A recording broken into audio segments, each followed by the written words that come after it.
Selamat pagi pemirsa, saya Chandra Dewi kembali hadir dalam Cerdas 5 Menit. Pagi ini kita akan membicarakan seputar dana pensiun lembaga keuangan atau DPLK. Apakah bisa dicairkan? Bersama saya di studio Metro Manulife telah hadir Bapak Nur Hasan Kurniawan atau Pak Nanang, Chief of Employee Benefits dari PT Asuransi Jiwa Manulife Indonesia. Selamat pagi Pak Nanang. Pagi Mbak Chandra. Pak Nanang, ini berbicara mengenai dana pensiun lembaga keuangan atau DPLK. Ini banyak karyawan yang sebenarnya ingin mencairkan DPLK. Betul. Bahkan ada yang jasa konsultan yang memang dapat membantu mencairkan DPLK. Pandangan Pak Nanang bagaimana? Oke, jadi memang berdasarkan dari Undang-Undang Dana Pensiun dan juga peraturan pemerintah, memang DPLK diperbolehkan adanya penarikan iuran. Dan berapa banyak penarikan iuran itu berbeda-beda dari setiap masing-masing DPLK. Jadi ada DPLK A, B, C itu berbeda-beda. Itu dimasukkan di dalam peraturan dana pensiun oleh masing-masing DPLK. Seperti itu. Biasanya rata-rata iurannya berapa itu Pak? Nah, iurannya kembali lagi kalau kita bicarakan penarikan iuran itu berbeda-beda. Ada yang boleh menarik setahun sekali, ada yang boleh menarik 2 tahun sekali, seperti itu. Oke, itu harus sudah menjadi DPLK selama beberapa tahun atau bagaimana? Ada yang immediate, dalam artian begitu masuk DPLK boleh melakukan penarikan iuran. Ada yang harus menunggu 2 tahun baru boleh melakukan penarikan iuran, seperti itu. Oke, jadi berbeda-beda tergantung dari DPLK-nya ya. Betul. Tapi sebetulnya DPLK memang sebaiknya dicairkan atau sebaiknya menunggu hingga batas waktunya ini Pak? Nah, ini yang menarik Mbak Chandra, karena kalau kembali kita bicara dana pensiun, ini tentunya adalah suatu tabungan dana pensiun. Kita menabung mungkin per bulan 1 juta ataupun 100 ribu yang baru ditarik pada saat kita usia pensiun umumnya di umur 55 seperti itu.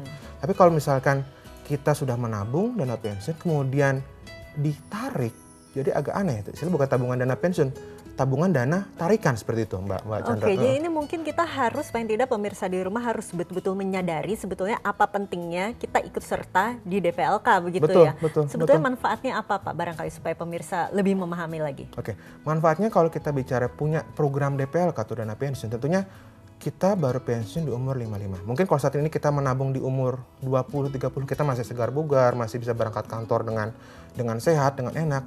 Tapi kita tidak tahu kebutuhan kita di umur 55 seperti bagaimana. Apakah tubuh kita masih sehat? Nah, itu kan menjadi question mark di situ. Nah, tentunya dengan punyanya program dana pensiun menggunakan DPLK, itu menjamin kita pada saat kita pensiun, kita sudah punya cukup banyak dana untuk mempersiapkan kita pada saat pensiun, seperti itu. Oke, jadi kalau tujuannya kita sudah betul-betul menyadari, memang kita sebaiknya menyadari bahwa tidak baik untuk mencairkan DPLK begitu ya Pak ya? Betul. Oke, bagaimana jika kita membutuhkan dana dalam waktu cepat? Apakah kemudian DPLK, dana pensiun di lembaga keuangan ini bisa menjadi pilihan ya Pak ya untuk mendapatkan dana cepat? Oke. Nah, sebenarnya konsep istilahnya perencanaan keuangan, kita harus membedakan antara dana darurat dengan dana untuk dana pensiun. Nah, dan darurat itu katakanlah kita sudah menabung jika terjadi sesuatu terhadap keluarga kita atau orang tua kita. Nah, tapi dana pensiun itu patut sudah disisihkan untuk jangka panjang, untuk kita ambil pada saat kita pensiun, seperti itu Mbak Chandra. Oke, tapi jika ternyata ini pemirsa barangkali juga masyarakat tidak menyediakan dana darurat, pada akhirnya satu-satunya dana yang tersedia ada di DPLK. Betul. Saran dari Pak Nanang bagaimana? Saran saya adalah, saya pikirkan kalau dana pensiun jika sudah tidak ada pilihan dana lagi, mungkin itu bisa ditarik. Tapi benar-benar itu adalah istilahnya adalah last resort, sumber paling akhir jika kita tidak punya uang lagi. Tapi tentunya balik lagi, kita sebagai perencanaan keuangan, kita harus menyediakan dana darurat, dana untuk pensiun, dan juga dana untuk kesehatan, seperti itu. Ya, oke. Nah, ini bagi pemirsa di rumah, barangkali tips dari Pak Nanang, kiranya apa kerugiannya jika kita mencairkan DPLK? Barangkali bisa disampaikan kepada pemirsa. Baik, Mbak Chandra. Nah, kerugiannya jika kita mencairkan DPLK sebelum kita pensiun, tentunya kita tidak akan maksimal untuk menikmati hari tua kita, seperti itu. Baiklah Pak Nanang, terima kasih banyak atas waktu dan juga informasi yang diberikan kepada pemirsa. Dan pemirsa, demikianlah Cerdas 5 Menit, Cerdas Finansial untuk episode kali ini. Jika Anda punya pertanyaan ataupun saran, kami tunggu pertanyaan Anda melalui email ataupun Twitter. Saya Chandra Dewi, terima kasih dan sampai jumpa.